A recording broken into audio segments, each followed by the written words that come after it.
Karadım, karadım, 100 karadım, duymadım. Irkem gözlerine davbar, min qararga kıymadım. Ben şulay yürek jitip, qararga dep oyladım.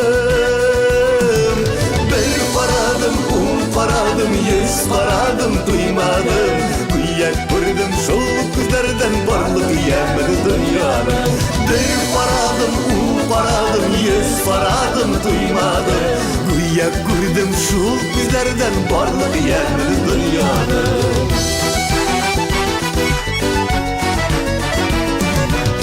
Yağımlı dakılaşta Seyyanımın kızları Kalem kaşkayım sikirdim Körlüktür yüzleri Bir paradım, paradım, 100 paradım, duymadım Kıyak gördüm şol kızlardan barlık yemedi dünyada Bir paradım, paradım, 100 paradım, duymadım Kıyak gördüm şol kızlardan barlık yemedi dünyada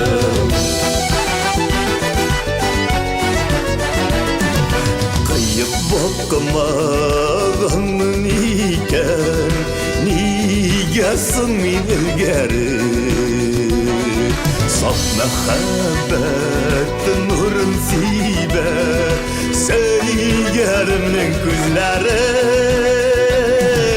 Bir paradım, paradım, 100 paradım, duymadım Niye kurdum şul gözlerden barlık yemedi dünyada Bir paradım, paradım, 100 paradım, duymadım Niye kurdum şul gözlerden barlık yemedi dünyada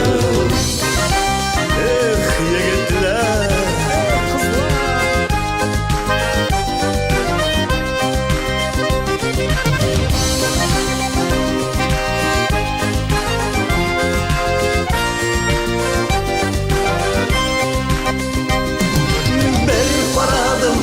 Paradım, 100 paradım, duymadım Kuyak gördüm şol gözlerden barlık yemedi dünyada Bir paradım, paradım, 100 paradım, duymadım Kuyak gördüm şol gözlerden barlık yemedi dünyada Kuyak gördüm şol gözlerden barlık yemedi dünyada Bir paradım, duymadım, 100 paradım, duymadım